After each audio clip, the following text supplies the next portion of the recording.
a Timóteo, no capítulo 3, nós vamos ler a partir do versículo 1. Eu vou ler, Daiane, na Almeida Corrigida e Fiel, tá bom?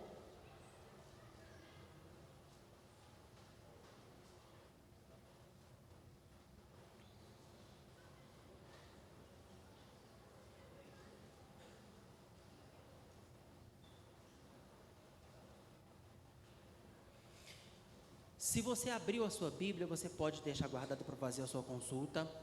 Pode deixar aberta nessa segunda carta de Paulo a Timóteo, igreja, e a gente deve fazer algumas consultas em outros textos, mas não precisa correr aí se no telão puder colocar, Daiane, mas deixa a sua Bíblia aberta em 2 Timóteo, ok? Porque a gente vai explorar aqui essa primeira parte, que diz assim: isso, irmãos, é Paulo falando a Timóteo. Sabe, porém, isto, que nos últimos dias sobrevirão tempos trabalhosos, ou tempos difíceis em outras versões, porque haverá homens amantes de si mesmos, avarentos, presunçosos, soberbos, blasfemos, desobedientes a pais e mães, ingratos, profanos, sem afeto natural, irreconciliáveis, caluniadores, incontinentes, cruéis, sem amor para com os bons, traidores, obstinados, orgulhosos, mais amigos dos deleites do que amigos de Deus, tendo aparência de piedade, mas negando a eficácia dela. Destes, afasta-te. Se você puder, feche os seus olhos só por mais um instante. Eu queria fazer só mais uma oração. Pai, a tua palavra foi lida e eu peço que no nome de Jesus o teu Santo Espírito possa operar em cada um que está aqui, ó Pai, começando em mim. Que a tua palavra fique, Pai, encontra terra fértil, em nome de Jesus, que o teu Santo Espírito de Deus, Pai, que o teu Santo Espírito de Deus possa operar nessa noite, Pai, e toda honra, toda glória, todo louvor, toda adoração, tudo, Pai, seja dado a Ti, tão somente a Ti, em nome de Jesus Cristo nós pedimos e agradecemos, amém. Irmãos, só para a gente contextualizar, Paulo estava escrevendo a Timóteo. Essa foi a segunda carta que ele escreve ao seu discípulo, ao seu filho na fé. Por quê? Qual foi o motivo de Paulo ter escrevido essa carta, e esse texto especificamente? Porque Timóteo estava vivendo uma situação difícil naquele período. Timóteo estava pastoreando a igreja em Éfeso, e naquela situação, Timóteo enfrentava uma dificuldade que era dentro da igreja de Éfeso. Tinham pessoas que se diziam crentes, que se intitulavam como irmãos na fé, estavam agindo, vivendo de uma forma bem duvidosa, de uma forma bem questionável para alguém que se dizia cristão. E algumas pessoas ainda estavam pregando algumas heresias na igreja de Éfeso. E como se o problema interno já não fosse pouco, havia um problema externo também, que foi a primeira grande perseguição que veio sobre a igreja. Inclusive nessa perseguição foi que Paulo foi preso e na sequência morto. Então Timóteo, nessa situação, tendo na igreja irmãos vivendo desse jeito, como lidar com essa situação, como lidar com esses irmãos que estão se intitulando crente, mas com esse comportamento duvidoso, e pessoas pregando heresias no meio da igreja, e lá fora uma perseguição como essa, Paulo escreve essa carta dando uma motivação, dando um incentivo, um ânimo a Timóteo para que ele não desistisse, não desanimasse na fé, e fala assim: Timóteo, não é para você se assustar, não é para você estranhar essa situação, porque nos últimos dias surgirão tempos difíceis, tempos trabalhosos. O título da mensagem de hoje, irmãos, é Tempos Difíceis. E Paulo vai descrever o motivo pelo qual esses dias, desses últimos dias, serão difíceis, por que eles serão trabalhosos. E o motivo foi por causa do ser humano, por causa das pessoas.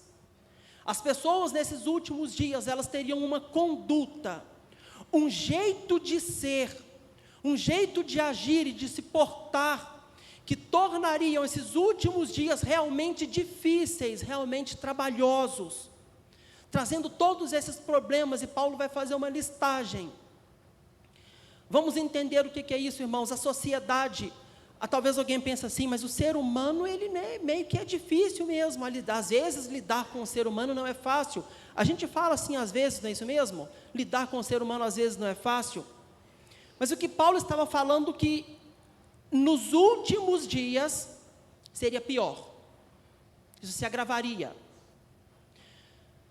A humanidade, irmãos, ela estaria entrando num processo de degeneração, de maneira que isso culminaria para que no final dos tempos, esse ser humano fosse ficar pior. Vamos entender aqui, igreja, o que é a geração. Geração é quando a vida é criada. Amém, igreja? A geração foi criada, foi gerada, foi criada, então uma vida, é quando nasce, é quando cria. Degeneração é quando aquilo caminha para a morte. É quando aquela vida inicia um processo de degradação, de deterioração, que vai piorando, piorando, piorando, vai degenerando até chegar à morte. Igreja, quando Deus criou o ser humano, quando Deus criou o homem e a mulher, e colocou lá no jardim do Éden, a Bíblia fala que Deus criou o homem à sua imagem e à semelhança, macho e fêmea os criou. Igreja, o ser humano foi criado à imagem e semelhança de Deus. E a Bíblia fala que Deus é amor. O ser humano teria uma conduta de vida que não seria difícil. Viver em sociedade, conviver com o ser humano não seria um problema, igreja. Seria extremamente fácil, porque o ser humano foi criado à imagem e semelhança de Deus, e sendo Deus é amor, viver em sociedade seria algo extremamente fácil. O ser humano não seria um ser problemático.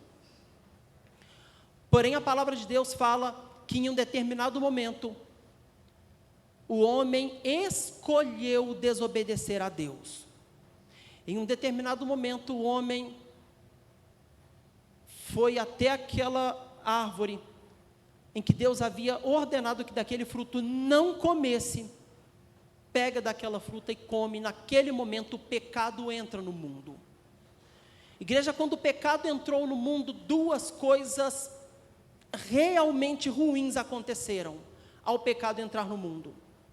A primeira foi a morte física que passou a vir sobre a humanidade. A segunda, pior do que a primeira, foi a morte espiritual que veio sobre o ser humano. O homem criado por Deus no jardim do Éden não conheceria a morte se ele tivesse escolhido a obediência, mas ao escolher desobedecer a Deus, veio a morte física. E a morte física, ela seria percebida pelo homem. O ser humano que estava lá, ele iria perceber a sua morte física através da degeneração do seu corpo. Ele iria perceber a partir dali que o seu corpo estaria degenerando, o que não iria acontecer antes.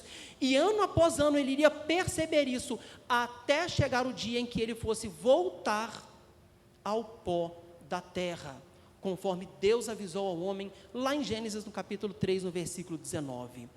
Você vai voltar ao pó da terra, porque foi de lá que você veio. A morte física veio através da degeneração do nosso corpo. Isso, irmãos, nós percebemos na nossa vida o cumprimento dessa promessa, ano após ano, não é verdade? Quando você chega lá de frente ao espelho e olha assim, e fala assim, uai, tem um fio branco aqui que não tinha antigamente. Quando você olha, opa, peraí, deixa eu dar uma esticada aqui. Isso, irmãos, é o cumprimento do que Deus disse, que nós vamos voltar ao pó da terra. Essa é a degeneração que o nosso corpo sofre, mas essa não foi a pior, essa foi a mais tranquila. O pior foi a segunda, foi a morte espiritual, que seria percebida também pela humanidade, pela degeneração dos nossos valores. O ser humano foi criado à imagem e semelhança de Deus, e seria fácil conviver com ele seria uma pessoa boa, não haveria problema nem dificuldade nenhuma de conviver em sociedade, mas a degeneração dos nossos valores aconteceria também, e nós começaríamos a morrer espiritualmente, e os nossos valores iriam degenerando, e a degeneração, irmãos, ela é proporcional ao tempo. Quanto mais o tempo passa, mais deteriorado aquilo fica, aquilo que está em degeneração, e os nossos valores iriam piorando, até chegar a um ponto insustentável aqui sobre a terra. O ser humano iria piorando, tanto, irmãos, que Gênesis capítulo 3 narra a queda do homem. Gênesis capítulo 4, qual foi a primeira coisa que acontece? Um homem assassina o seu próprio irmão, por causa de inveja, e uma inveja ridícula, injustificável. Foi a primeira coisa que acontece depois da queda do homem, um assassinato. Pouco depois, o descendente desse assassino mata 2 pessoas, um tal de Lameque, e fica orgulhoso. Ele chega na casa dele: escutai, ó mulheres de Lameque, vem cá as 2. Foi o primeiro casamento bíblico registrado na Bíblia. Escutai, matei 2 hoje. Um porque olhou meio torto para mim, e o outro porque me pisou. Se Caim foi vingado 7 vezes, eu vou ser 70 vezes 7. Ficou orgulhoso, ficou feliz por ter assassinado 2 pessoas sem nenhum motivo. A sociedade começou a degenerar, começou a piorar, começou a deteriorar, e chegou a um ponto, irmãos, que Deus teve que mandar o dilúvio. E é isso que Paulo está falando. Se a degeneração da humanidade é proporcional ao tempo, quanto mais o tempo passa, pior essa sociedade vai ficar. E nos últimos dias, Paulo fala: não assusta, Timóteo, não assusta, porque serão tempos difíceis, serão tempos trabalhosos. E Paulo vai listar na sequência quais são as características dessa sociedade. E dá a impressão, irmãos, que Paulo pegou uma máquina do tempo, veio aqui para o nosso tempo, olhou para a humanidade, viu como é que era, voltou e escreveu essa carta. A impressão que dá é essa. Paulo vai escrever aí, lá em 2 Timóteo, no capítulo 3, versículo 1, vai falar: sabe, porém, isso que nos últimos dias sobrevirão tempos trabalhosos, porque haverá homens amantes de si mesmas, pessoas amantes de si mesmas, pessoas sem amor para com o próximo. Irmãos, parece que essa é a marca da nossa era. Pessoas egoístas, pessoas egocêntricas, pessoas que preocupam somente consigo e acham que o mundo gira em torno delas. Pessoas acham que tudo é para ela, e se não foi para ela, ela fica ofendida. Pessoas extremamente egoístas, e tudo tem que ser para elas. A palavra de Deus fala, lá em Mateus capítulo 22, do 37 ao 39, vai falar que nós devemos amar a Deus sobre todas as coisas, e o próximo como a si mesmo. De fato, nós devemos ter amor próprio, irmãos, isso é bíblico. A pessoa pode e deve ter amor próprio. É errado, pelo contrário, o inverso disso não é bíblico também. Porém, o amor próprio, ele é condicionado a 2 situações que antecedem o amor próprio. O amor a Deus vindo em primeiro lugar, e o meu amor correspondido ao próximo. Aí eu pego este amor a mim. Mas as pessoas de hoje não amam ao Deus e tão pouco ao próximo, amam somente a si mesmas. Esse é o retrato das pessoas desses últimos dias, desses tempos difíceis, pessoas que amam somente a si mesmas, nesse egocentrismo do ser humano, de achar que ele é o centro do universo e que tudo parte dele. Isso começa com o iluminismo, lá após o período medieval, de que o homem é o centro de todas as coisas, de que o homem é o centro do universo. Hoje, irmãos, é muito comum na política a pessoa falar assim: quando o político chega ao poder, ele só olha para ele. A pessoa vai, faz 1000 promessas, quando chega na política, só olha o lado dele. Isso não é político, igreja. Isso é o ser humano dos últimos dias. A diferença é que agora ele está na política e tem condição de trabalhar somente para ele. Mas o ser humano dos últimos dias é assim, aquele que olha somente para ele. Chegando lá, ele tem toda a oportunidade de trabalhar, não em prol da população que votou nele, mas em prol de si mesmo, e essa é a sua prioridade. Se sobrar tempo, vai fazer alguma coisinha para a população, para ganhar algum nome, para falar que fez alguma coisa. Mas, normalmente, a prioridade é trabalhar em benefício próprio, amantes de si mesmos. Os tempos difíceis dos últimos dias, das pessoas dos últimos dias, mas Paulo continua falando que essas pessoas dos últimos dias, elas seriam também avarentas, são pessoas mesquinhas, são pessoas miseráveis, são pessoas que teriam plenas condições de ajudar o próximo, não teriam dificuldade nenhuma de fazer um bem ao próximo, mas não fazem porque são mesquinhas, são miseráveis, são avarentas. São pessoas que têm muito, mas se puderem tirar vantagem do que tem pouco, para conseguir ter um pouco mais, tira. É a pessoa que tem um império, mas eu tenho condição de pagar um salário bem michuruca para a pessoa, para que possa sobrar mais para mim e eu ter mais. Faz isso, porque é avarenta, porque é mesquinha. É o retrato das pessoas desses últimos dias, desses tempos difíceis que Paulo está descrevendo. Hoje, irmãos, a fome que existe sobre a terra, eu já falei isso aqui uma vez, não é por falta de alimento. Pode fazer você uma pesquisa quando você chegar na sua casa. Quanto de alimento o nosso planeta produz por ano? O tanto que o nosso planeta produz de alimento é capaz de alimentar a população da Terra sem dificuldade nenhuma. Pode olhar.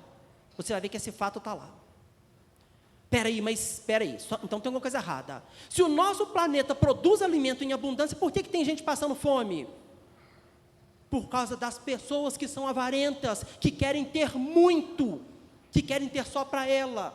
A palavra de Deus, irmãos, vai falar, Paulo mesmo vai falar em 1 Timóteo, capítulo 6, versículo 10, que o amor ao dinheiro é a raiz de toda espécie de males, e nessa cobiça alguns se desviaram da fé, e se transpassaram a si mesmos com muitas dores. Jesus disse em Mateus capítulo 6, no versículo 24, que nós temos duas opções. É um ou outro. Ou nós amamos a Deus, ou nós amamos ao dinheiro. Os dois não dá. Esse é o perfil, esse é o retrato das pessoas desses últimos dias, desses tempos difíceis. São amantes de si mesmos, são avarentas. E sinceramente, irmãos, se a pessoa é amante de si mesmo, ela não vai ser generosa. Não vai. Ela ama demais a si mesma, como que ela vai olhar para o próximo? Como que ela vai? Mas Paulo também vai falar que essas pessoas desses últimos dias são presunçosas, são soberbas. É a pessoa que se acha. É a pessoa que se acha. É a pessoa que se acha melhor do que o seu próximo. É a pessoa que se considera melhor do que o outro. É a pessoa que... Você já viu aquela pessoa que olha para você? É porque ela se acha. Ela cria uma imagem, às vezes, muito maior do que aquilo que realmente ela é. E se coloca numa posição de superioridade ao seu próximo. Irmãos, Paulo vai falar em Filipenses que deve haver em nós o mesmo sentimento que houve em Cristo Jesus. O mesmo sentimento que houve em Cristo Jesus.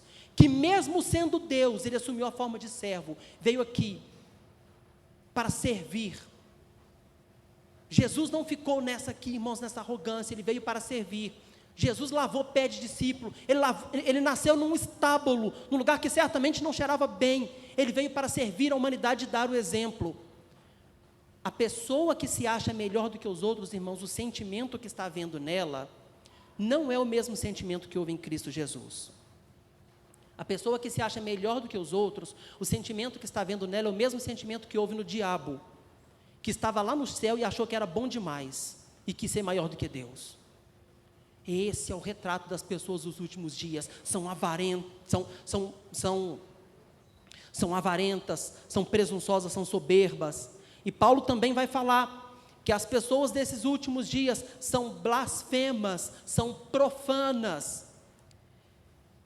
Igreja, o temor a Deus no mundo já não existe mais. Já não existe no mundo temor nenhum a Deus. E você vai perguntar, algum dia já existiu? Bom, pelo menos eu já vi. Na minha casa aconteceu um episódio, se eu estou falando, eu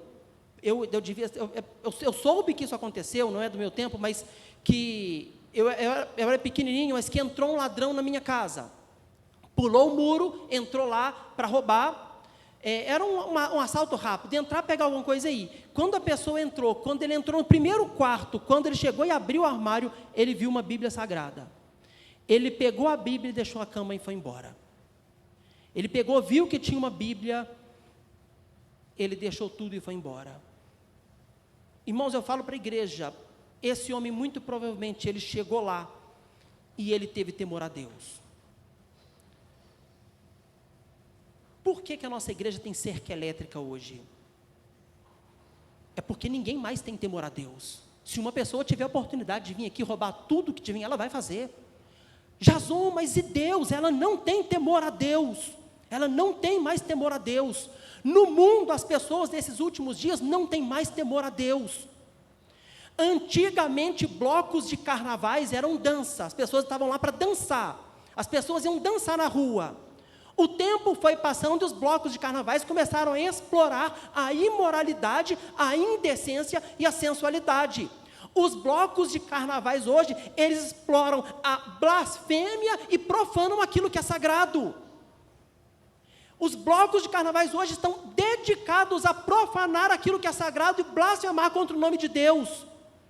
As coisas que aconteceram nesse último bloco que eu fiquei sabendo, claro que a gente não assiste isso, irmãos, mas a gente fica sabendo, foram absurdas, blasfêmias explícitas contra o nome de Deus, explícitas. O que é o profano, irmãos? O profano é o oposto daquilo que é sagrado. As pessoas desses últimos dias, desses tempos difíceis, são profanas, não têm respeito e reverência nenhuma por aquilo que é sagrado. Quando nós fazemos a marcha para Jesus, o que nós fazemos? Nós vamos para as ruas. Nós juntamos todo mundo. E que placa que nós levantamos? Que bandeira que nós levantamos? Jesus Cristo é o Senhor.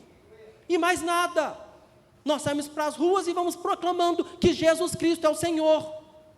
Essas marchas do orgulho gay, o que eles levantam? A bandeira deles? Não.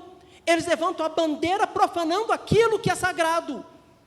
Blasfemando contra o nome de Deus, sem nenhum temor a Deus, nenhum temor a Deus. As pessoas desses últimos dias são blasfemas, são profanas. Hoje evangelizar está realmente difícil, porque se você chega para uma pessoa e fala com ela, para tomar cuidado, que ela está blasfemando do nome de Deus, ela vai rir da gente, porque não tem mais temor a Deus. Irmãos, Hebreus vai falar que todas as coisas estão nuas e patentes aos olhos daquele com quem um dia havemos de tratar. Apocalipse vai falar que todos, sem nenhuma exceção, pequenos, grandes, ricos, pobres, todos, sem nenhuma exceção, um dia estarão diante de Deus. E livros serão abertos, contendo as obras de cada um que estiver lá. E um livro será aberto, que é o livro da vida, e aquele que o nome não estiver escrito no livro da Bíblia, será lançado no lago de fogo. Isso é algo que precisa gerar temor em nós, irmãos. Mas o mundo já perdeu.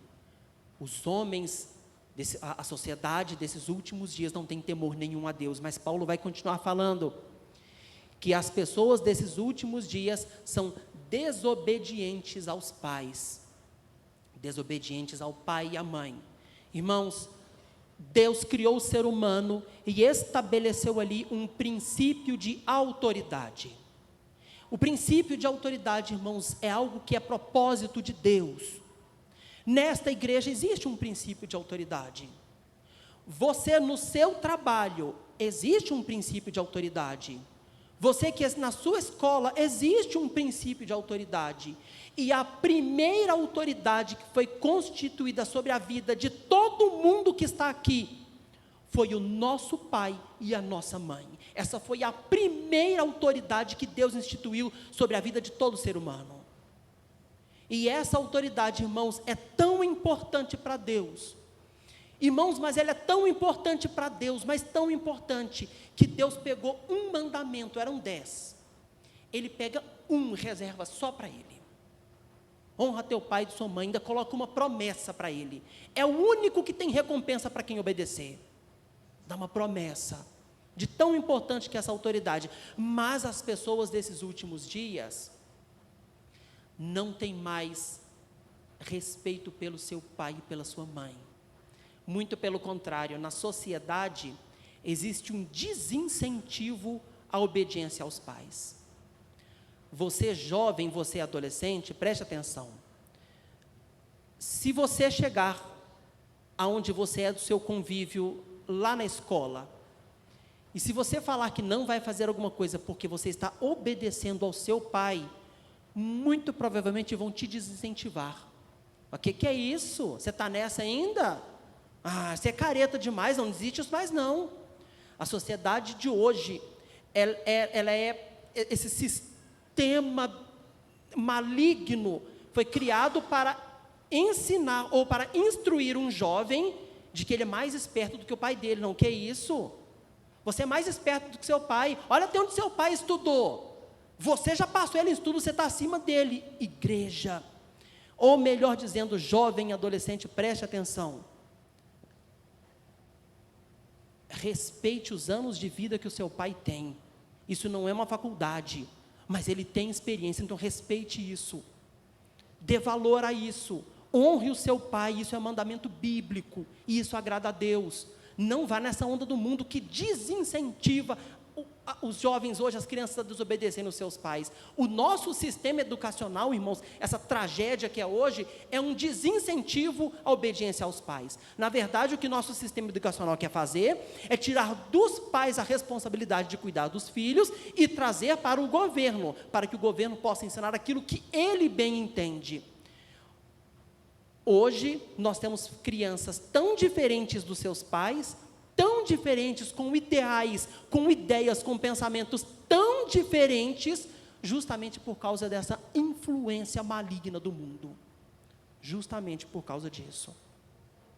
Mas Paulo vai continuar falando que as pessoas desses últimos dias são ingratas. Irmãos, são pessoas que não são capazes de falar um obrigado. Às vezes o orgulho é tanto, mas é tanto, que elas não têm o mínimo da capacidade de chegar para uma pessoa e falar assim, obrigado. Muitas das vezes nem sequer reconhecem que algum bem está sendo feito a eles. Nem sequer reconhecem, são completamente ingratas.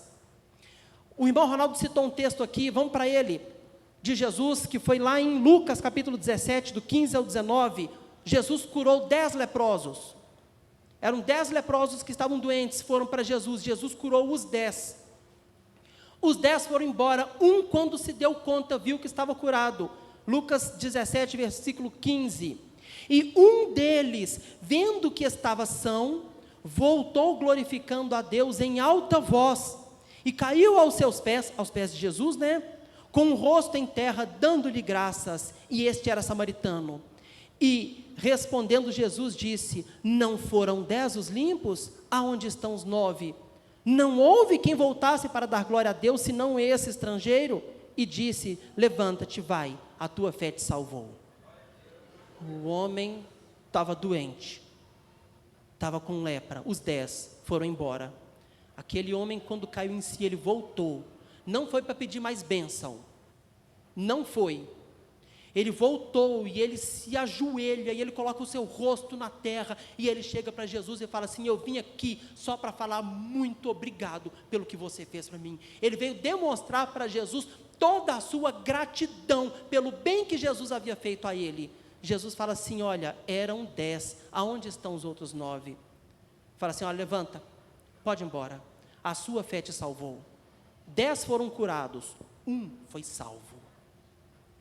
Foi salvo, um foi para o céu, porque tinha gratidão no seu coração. Mas as pessoas desses últimos dias, elas não são gratas, são ingratas, elas são incapazes de falar um muito obrigado. Lá em casa, irmãos, um ponto que a Sula e eu, mas pegamos pesado esse negócio de ensinar o filho a falar obrigado. A gente pegou pesado, mas a gente pegou numa insistência. Às vezes a gente chegava num favor simples, chegava assim e colocava um suco na mesa assim. E se o filho não falasse obrigado, esses dias para trás aqui, foi o meu menino, ele estava jantando, eu peguei e pus o suco para ele assim. Aí ele olhou para o suco, olhou para mim enquanto estou comendo. Aí eu cruzei o braço e fiquei olhando para ele. Irmãos, os meus olhos eram como chamas de fogo. Eu fiquei olhando para ele assim. E ele parou de comer. O quê? E eu não falei nada. Continuei. O quê, pai? E eu lá, consumindo ele com meus olhos. Aí ele: ah, tá, obrigado. Eu falei assim: filho, não esquece, filho, tem que falar obrigado. Igreja, nós precisamos ensinar os nossos filhos a falar obrigado, tá bom? Porque as pessoas esses últimos dias são ingratas. Elas não têm capacidade de reconhecer um bem quando lhes é feita. Ainda que pequeno, tem que agradecer, tem que reconhecer. Você fez isso por mim, obrigado, viu?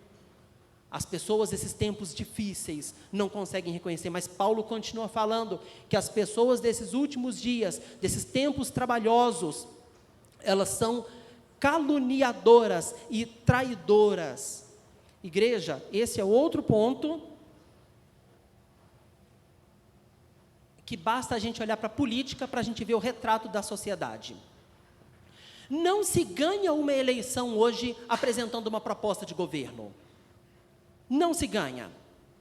Nenhum político hoje chega lá para apresentar uma proposta de governo para a sociedade, para tentar ali conseguir votos, mostrando o que de bom ela quer fazer. Nenhum debate político hoje os candidatos chegam lá, apresentam a sua proposta para ganhar voto. Hoje se ganha uma eleição de qualquer nível que seja, fazendo calúnia contra o seu concorrente, contra o seu adversário. É assim que se ganha uma eleição hoje. Se ganha uma eleição falando mal do outro, às vezes inventando um monte de mentiras e falando mal do outro. E o outro pega e fala mal do outro, e é assim que faz hoje. Hoje se ganha uma eleição fazendo calúnia e traindo o outro. Eu me lembro de uma eleição, aqui foi a reeleição da Dilma, eu me lembro esse episódio me marcou. Eu lembro que de repente lançaram uma pesquisa, o resultado das pesquisas, o Ibope. E de repente, para surpresa de muitos, a Marina Silva aparece em primeiro lugar. E eu lembro que a Dilma estava numa disputa com o Aécio, eu lembro disso, ninguém estava dando atenção para a Marina, era a Dilma dando atenção para o Aécio, mas nessa pesquisa a Marina Silva aparece em primeiro lugar e o Aécio nem aparece. A Dilma falou assim: opa, peraí, ela iniciou uma sequência de falar mal da Marina, de falar mal, de falar mal, de falar mal, de falar mal. Quando pensa que não, a Marina despencou de um ponto que nem aparecia mais. Isso, irmãos, eu não estou falando mal de candidato ou B, porque eu falei que todos fazem isso, são todos. Aí você fala assim: Jason, mas isso é na política, né? Irmãos, isso é um retrato da nossa sociedade. Os homens desses últimos dias são caluniadores, são traidores. É gente que hoje está dando um tapinha nas suas costas. Depois que consegue o que quer, não preciso mais de você, sai para lá. São traidores, são caluniadores. Nesses tempos difíceis que o apóstolo Paulo vai falar, o apóstolo Paulo continua falando que os homens desses últimos dias são sem domínio próprio e são obstinadas as pessoas desses últimos dias. Sem domínio próprio. Igreja, é o ser humano desses últimos dias que vai fazer aquilo que for preciso para satisfazer os seus desejos. E depois que conseguem satisfazer os seus desejos, não ficam satisfeitas, porque são insaciáveis. Antigamente, quando se falava em vício, muito antigamente se falava em vício de drogas. Hoje nós temos uma lista tão grande de coisas que são viciantes, de tão grandes. Nós temos a pornografia, nós temos as próprias mídias sociais, o próprio celular, nós temos a televisão, nós temos uma lista enorme de coisas que são viciantes. E as pessoas fazem de tudo para alcançar os seus desejos. E nunca ficam saciadas, nunca ficam. São as pessoas, esses últimos dias, são sem domínio próprio. São escravas, na verdade, dos seus desejos, são escravas do seu corpo. E não querem fazer a menor força para parar isso, igreja. Não querem fazer a menor força. Eu lembro de um caso de uma pessoa, numa situação em que estávamos, em que uma pessoa pegou o seu celular e ela se escondeu no canto, chamou só mais uma, e havia ali era uma pornografia que ia ser mostrada ali, essa pessoa para a amiga dela. E de fora falou-se assim, você vai ver, né? Aí a pessoa falou assim, aí uma pessoa censurou, falou assim, olha, isso não é bom, isso vicia. E a pessoa falou assim, eu paro a hora que eu quiser. Aí a pessoa não para, a pessoa, é que eu não quero. Igreja, ela não quer, mas se quisesse não conseguiria, porque elas não têm domínio próprio nenhum, e nunca ficam saciadas. Esse é o retrato das pessoas desses últimos dias. Mas Paulo também vai falar que as pessoas desses últimos dias, desses tempos difíceis, são cruéis. Eu estava vendo, irmãos, uma vez um vídeo. Eu vou começar com um exemplo bem pequeno. Eu estava assistindo um vídeo de um caminhoneiro, ele estava dirigindo. Ele dirigindo e fazendo um vídeo. Ele pegou o seu celular e filmando e rindo. Olha aqui, ó. Presta atenção, caminhoneiros, foi um caso pontual, amém? Sempre vai ter alguém em toda a profissão que vai ser avacalhado, tá bom? Depois os caminhoneiros vão ficar chateados comigo, amém, igreja? Não estou falando mal da profissão, não. Eu estou falando do ser humano desses últimos dias, esse é só um exemplo. E a pessoa estava dirigindo e filmando e rindo. Olha aqui, ó, olha a minha velocidade, mostrou o velocímetro. Estou a 10 km por hora, olha atrás de mim, olha a fila, espera, vai ter que esperar, vai ter que andar devagar. Podia dar passagem? Podia, mas não dou não, vai devagar comigo. Qual a necessidade disso? Qual a necessidade? Não é crueldade, não é simplesmente uma vontade de simplesmente causar dor ao próximo? Não tinha necessidade nenhuma disso. Outra vez eu vi um vídeo de uma pessoa sendo assaltada e quando o ladrão chegou para ela, ela se rendeu completamente. A pessoa levantou os braços e se ajoelhou. Irmãos, ela estava rendida. O assaltante podia levar o que ele quisesse, porque a pessoa já estava rendida. Se ela estava rendida, havia necessidade de agressão ali, igreja? Mas as pessoas esses últimos dias são cruéis. E aquela pessoa que chegou para assaltar, espancou e bateu foi muito na pessoa. Deixou ela quase desfalecida no chão, roubou o celular, roubou a carteira, pegou e foi embora. O objetivo era o roubo. O porquê do espancamento? Porque as pessoas esses últimos dias são cruéis. Nesses tempos difíceis em que o apóstolo Paulo disse que haveriam nos últimos dias. E Paulo termina falando que elas seriam mais amigas dos prazeres do que amigas de Deus. Irmãos, João fala na sua primeira carta de João, capítulo 2, versículo 15, vai falar assim, olha, não ameis o mundo, nem o que no mundo há. Se alguém ama o mundo, o amor do Pai não está nele. Essas pessoas são mais amigas do mundo do que amigas de Deus. É o retrato, irmãos, das pessoas desses últimos dias. E, igreja, a dificuldade que a igreja enfrenta hoje. Algumas pessoas, Paulo vai falar lá no capítulo 4 da sua segunda carta de Timóteo, No versículo 3, virá tempos em que não suportarão a sã doutrina, mas, tendo coceira nos ouvidos, se cercarão de mestres segundo suas próprias cobiças. As pessoas, irmãos, são amantes de si mesmas, são egocêntricas, são cruéis, e elas não vão querer deixar isso aqui, mas o evangelho se tornaria um incômodo. O que ela vai fazer? Ela vai buscar pessoas que possam pregar para elas aquilo que elas querem ouvir. Vão buscar mestres para si mesmos, irmãos, nesses tempos difíceis.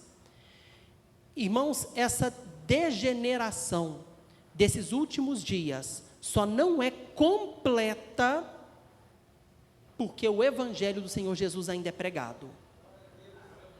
A degeneração só não acontece por inteiro, irmãos, por inteiro, porque o Espírito Santo de Deus ainda age através da igreja do Senhor Jesus, que prega o evangelho do reino de Deus. Por isso que a sociedade não se acabou por completo, porque senão estaria pior do que esse que nós lemos aqui. Nós é que estamos retardando esse processo o máximo possível, porque senão estaria pior. Este evangelho, irmãos, que nós pregamos, este evangelho do reino de Deus, lá no jardim do Éden, onde tudo começou, onde o homem foi separado de Deus e foi morto espiritualmente, assim que Deus anunciou que ele estaria morto, Deus anunciou que enviaria para o ser humano a salvação. Este processo, irmão, dessa decadência do ser humano poderia ser interrompida, e o ser humano que caminharia para a morte eterna poderia ser livre dele, porque Deus ofereceu. Deus falou que da semente da mulher nasceria um, que iria esmagar a cabeça da serpente.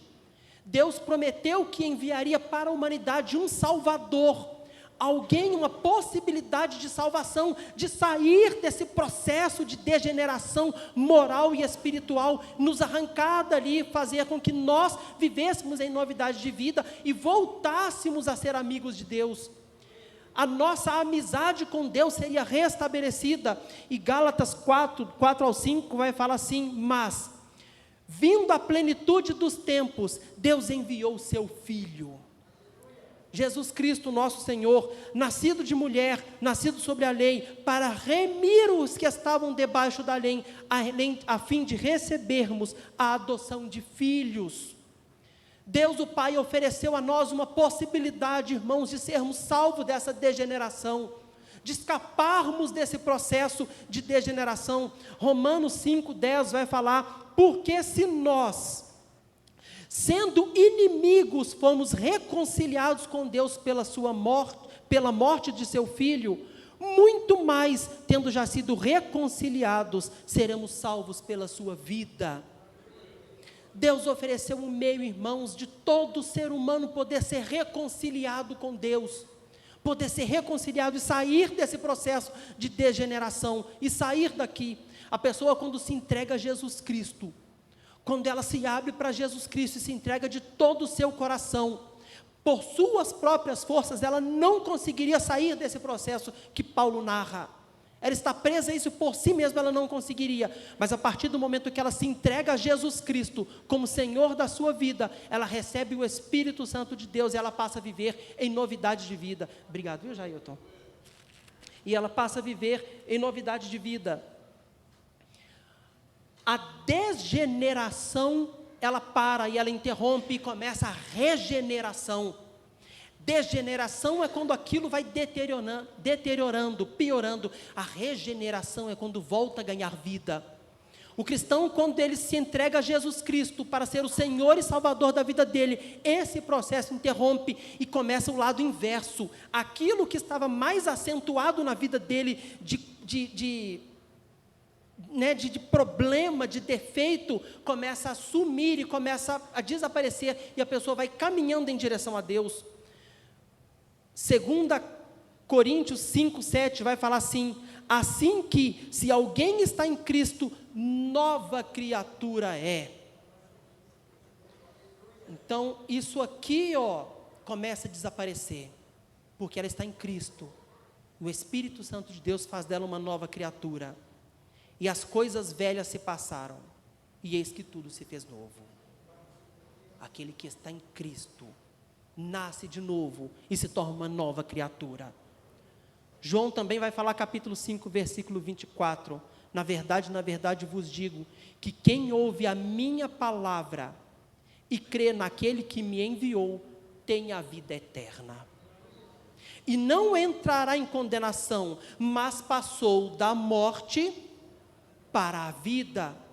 Aquela pessoa que crê no Pai, que enviou Jesus Cristo, e se entrega a Jesus Cristo, e crê de todo o seu coração, ela passa desse processo de degeneração, muda o sentido e entra no processo de regeneração, e caminha para a vida, já não caminha mais para a morte. Irmãos, Deus ofereceu ao ser humano, à humanidade, a possibilidade da salvação. Deus ofereceu a todos nós. E eu queria que aqui nós pudéssemos fazer algumas meditações a respeito disso que Paulo falou. Primeiro, igreja, é que a igreja, falar aos cristãos, vendo este cenário da humanidade, é realmente desanimador. Dá para desanimar mesmo. Muitos, quando olham este cenário, ficam até descrentes, ficam desanimados. Na verdade, Jesus disse a respeito disso, porque Jesus também falou desses últimos dias, lá em Mateus capítulo 24, e ele vai falar assim no 24, 12, e por se multiplicar a iniquidade, o amor de muitos esfriará. Essa situação da humanidade chegaria a um nível tão baixo, esse nível de degeneração seria tão baixo, que pessoas boas, quando olhassem para isso, enxergassem esse cenário, iam perder a sua fé. O amor dessas pessoas iria esfriar.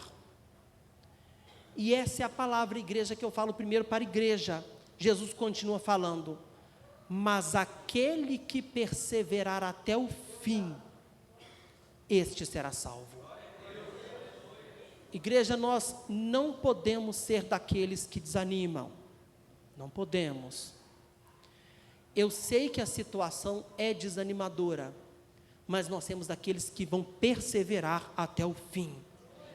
Nós vamos ser daqueles que vamos tentar impedir esse processo de degeneração. Impedir, com a palavra, com a pregação do Evangelho. No que depender de nós, nós vamos manter a nossa fé e tentar impedir essa degeneração de acontecer, sendo o quê? Sal da terra e luz do mundo, amém, igreja? E nunca, jamais sermos daqueles que desanimam. Essa é a primeira palavra que eu queria trazer para a igreja do Senhor Jesus. Uma outra palavra que eu queria: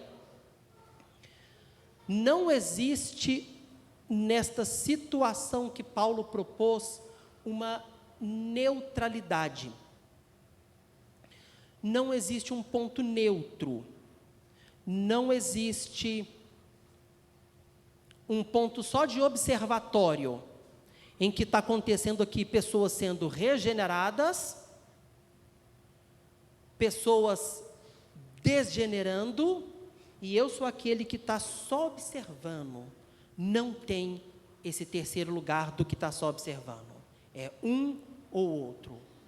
Ou você está em Cristo Jesus, vivendo em novidade de vida, a cada dia, progredindo para o céu, ou você é aquele que está degenerando a cada dia, com todos esses problemas que Paulo cita, cada vez mais acentuados na sua vida. É um ou outro, não existe uns dois termos. A Bíblia fala que nós somos o sal dessa terra, então existe o sal e existe a terra. Não existe o terceiro elemento. Eu sou o vaso de flores que fica só enfeitando. Não existe isso. Igreja é um ou outro. E nós não podemos e nem devemos julgar o nosso irmão. Nós podemos e devemos nos avaliar. Cada um avalie-se e julgue-se a si mesmo e veja onde você está. Irmãos, estar do lado da regeneração não é ser perfeito. Eu queria deixar isso claro aqui. Talvez você pense assim, então quer dizer que eu tenho que ser perfeito em tudo isso aqui, não ter nem sequer uma sombra disso que está aqui. Igreja, preste atenção. Talvez em algum dado momento você tenha se deparado com algum ponto aqui em que você veja a necessidade de melhorar.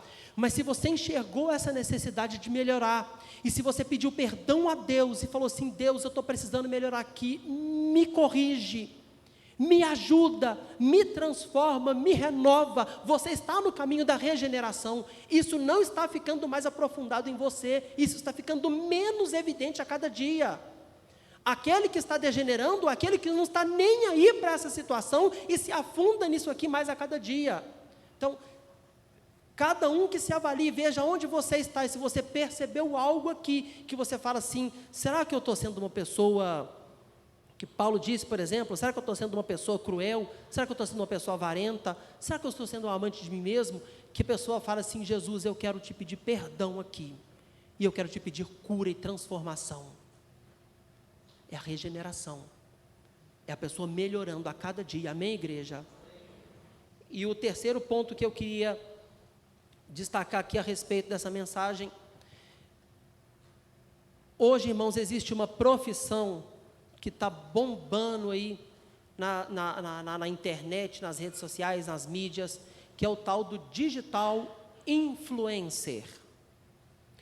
O nome igreja já é bem elucidativo. Influencer, ele está lá para quê? Influenciar. Se ele está lá para influenciar a respeito, por exemplo, de carro, igual eu escuto uns influencers lá, deixa eu ver a respeito de carro. Tudo bem. Marca de carro não vai me levar para o céu nem para o inferno. Não tem problema. Se você escuta um digital influencer a respeito de lugares que você quer passear, tudo bem, não tem problema. O lugar que você vai passear não vai te levar para o céu para o inferno, mas eu acho que não tem problema. Mas se você está escutando um digital influencer sobre as questões de moralidade, preste atenção, igreja, preste atenção, jovem e adolescente. Esse influencer é daqueles, se ele não for cristão, ele é daqueles que Paulo fala que estão nessa condição totalmente degenerada dos últimos dias, caminhando a passos largos para o inferno. Influencer é influenciar, é porque ele está querendo te influenciar a ir com ele. Então, tome cuidado a quem você ouve, tome cuidado a quem você está dando ouvidos. Não dá para a gente ficar dando ouvido, irmãos, por questões morais, a pessoas que se enquadram nisso que Paulo falou de tempos trabalhosos. Não dá para a gente ficar dando ouvido, a gente tem que tomar muito cuidado. Fulano de tal é muito sábio, ele é cristão, ele tem Jesus Cristo no coração dele, ele entregou a vida dele a Jesus, ele crê em Jesus de todo o seu coração, o Espírito Santo de Deus entrou na vida dele e transformou ele em nova criatura. Desculpa, a palavra dele para mim não é válida. Amém, igreja?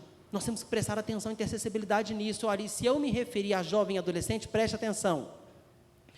Foi porque provavelmente o seu papai e a sua mamãe já te deu liberdade de decidir aquilo que você vai ver e ouvir. Provavelmente você já conquistou essa liberdade. Então, faça um bom uso dela. Faça um bom uso. Saiba determinar você, aquilo que você vai colocar diante dos seus olhos e quem é que vai te influenciar. Que seja um servo de Deus, que seja alguém que está em regeneração, caminhando para a vida eterna. Amém, igreja?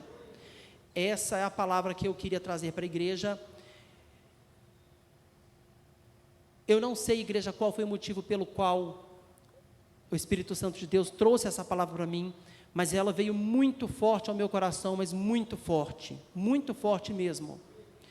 E eu orei muito, eu falei, Deus, não é uma palavra, como o próprio Ronaldo disse aqui no início, aquela palavra que a gente quer levar.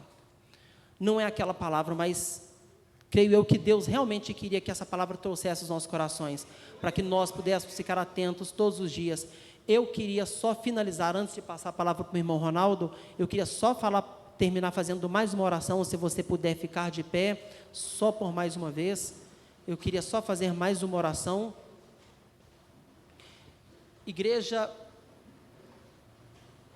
eu queria que todos os pais pudessem orar pelos seus filhos, para que Deus não permita que eles caminhem nesse sentido, para que Deus não permita que eles façam parte dessa geração que está caminhando para a degeneração. Eles colocaram um certo nome nessa geração, chamado de geração Z, Irmãos, olha, eu não sei que nome que eu vou colocar, mas eu sei que eu quero que o meu filho, que os meus filhos façam parte da geração que serve a Jesus Cristo. É isso que eu sei. É isso que eu sei. E eu queria que você fizesse essa mesma oração. Você, igreja, eu queria que cada um fizesse oração pedindo para que Deus te abençoasse, colocasse sobre cada um de nós novidade de vida, para que Deus renovasse a nossa fé todos os dias e para que nós pudéssemos seguir no caminho estreito da regeneração, rumo a Jesus Cristo, amém? Rumo à salvação, rumo ao céu. E que Deus nos livre, irmãos, desses homens maus, amém? Então, se você puder fechar os seus olhos só por mais um momento.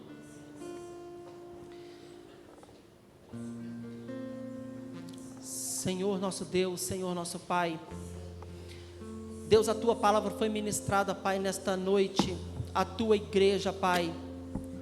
Deus, eu te peço que no nome de Jesus Cristo, Pai, essa palavra possa ter encontrado uma terra fértil, Deus, e ali que possa ocorrer transformação na vida de cada um aqui, Pai, eu peço em nome de Jesus.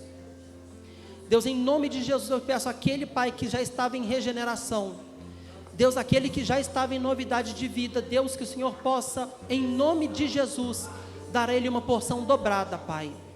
Em nome de Jesus, que essa fé, ó Pai, que já existe no nosso coração, que possa ser aumentada, que nós possamos seguir, Pai, numa regeneração, Pai, em nome de Jesus, caminhando ao Senhor, Pai, em nome de Jesus, cada dia mais. Nos ajuda, Deus, em nome de Jesus, a sermos cada dia mais e mais, ó Pai, próximos do Senhor, a sermos cada dia melhores, Pai, em nome de Jesus. Pai, eu te peço também em nome de Jesus que o Senhor nos ajude, ó Pai, a sermos mensageiros do Teu Evangelho. Nos ajude, ó Pai, a sermos aqueles que vão levar a Tua palavra a esses que estão caminhando para a perdição. Nos ajude, Pai, em nome de Jesus, a deter esse processo de degeneração, ó Pai. Nos dê força, nos dê sabedoria, nos dê entendimento, nos dê ousadia, Pai, nos dê fé, nos dê autoridade espiritual, Deus, em nome de Jesus. Nos ajude, Pai, a sermos o sal da terra e a luz do mundo e deter esse processo e combatermos o maligno, Pai, em nome de Jesus.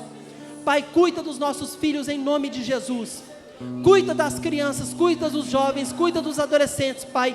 Não permitam, Pai, que eles sejam influenciados por essas pessoas. Não permitam, Deus, que eles façam parte dessa geração.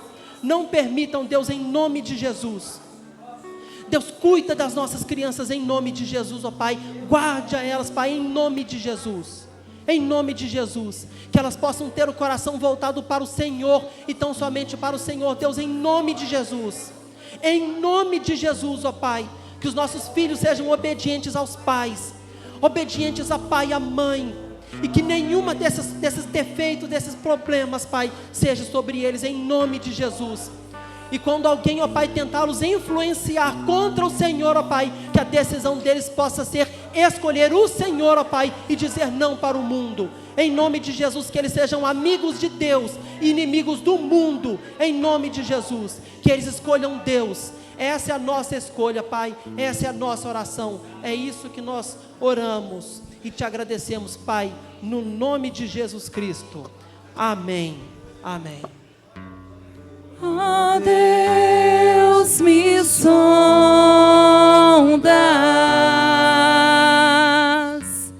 conheces-me, mesmo quando falho, eu sei, me amas, estás presente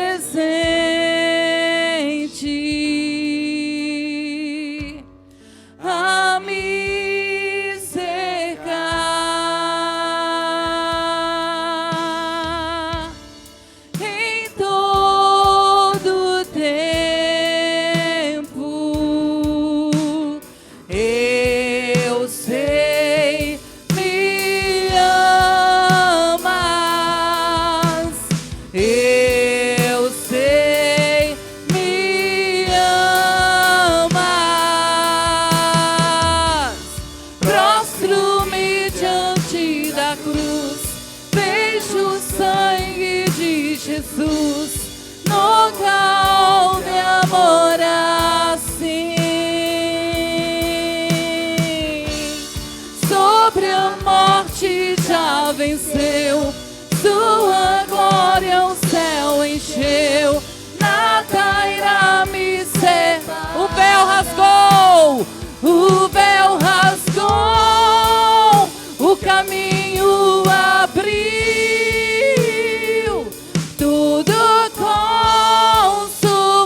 da cruz, vejo o sangue de Jesus.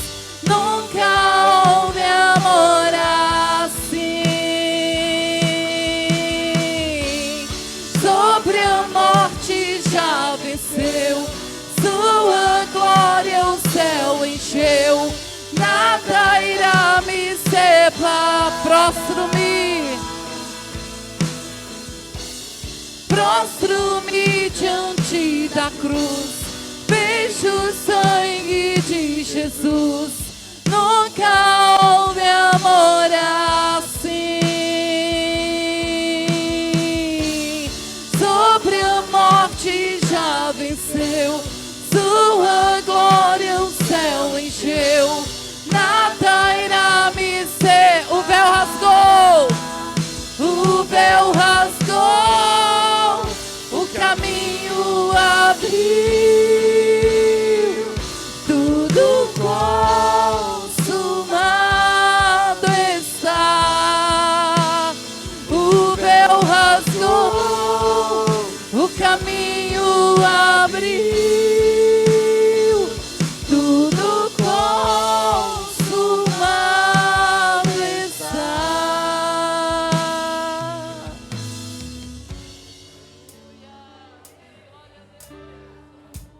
Aleluia, glória a Deus. Mateus 24:12, a Bíblia fala: e se por se multiplicar a iniquidade, o amor de muitos se esfriarão. Então, aqui nós estamos vendo, né, irmãos, a iniquidade, o pecado sobre a face da terra, e o amor de muitos se esfriando, né? O amor ao próximo, amor para com Deus. Então o que temos, né, é guardar a palavra a qual foi ministrada nessa noite, né, na tábua do nosso coração, para que nós não possamos pecar contra o Senhor. Amém? Glórias a Deus por isso, não é isso? Então a gente pode ver da seguinte maneira, que Deus é bom e a sua misericórdia, ela dura para sempre. Amém? O irmão que está nos visitando, né, pode acompanhar aqui a Gisele, né, mas o Evaldo, né, e glórias a Deus por isso, né, e após, né, a bênção apostólica, uma reunião com todos os homens, né, com Margarete, na sala do jovem. Ela pediu lá na sala do jovem, né, ali você saber qual o motivo que é. Todos, um momentinho, por favor, ainda não terminou. Aleluia. Então, assim, depois que terminar o culto, né, a gente vai lá para a sala dos jovens, em nome de Jesus, todos os homens, com Margarete ali. Amém? Glória a Deus. Coloque sua mão na posição de receber. Só mais um aviso, irmão. O pastor João Neto e a pastora Tássia não estão aqui nessa noite, né, porque estão lá em Sorocaba, São Paulo, ministrando a palavra, né? Já estava agendada há vários meses, né? Por esse motivo ao qual eles não estão aqui nessa noite. Amém? Coloque suas mãos na posição de receber. Que o Senhor te abençoe e te guarde. Que o Senhor faça resplandecer o seu rosto sobre ti e tenha misericórdia de ti. O Senhor sobre ti levante o rosto e te dê a paz. Vão em paz, que o Senhor Jesus acompanhe uma semana de bênção, de vitória, em nome de Jesus. Mais alguém nos visita pela primeira vez? Amém. Então o irmão já subiu. Glórias a Deus. Deus abençoe a todos em nome de Jesus.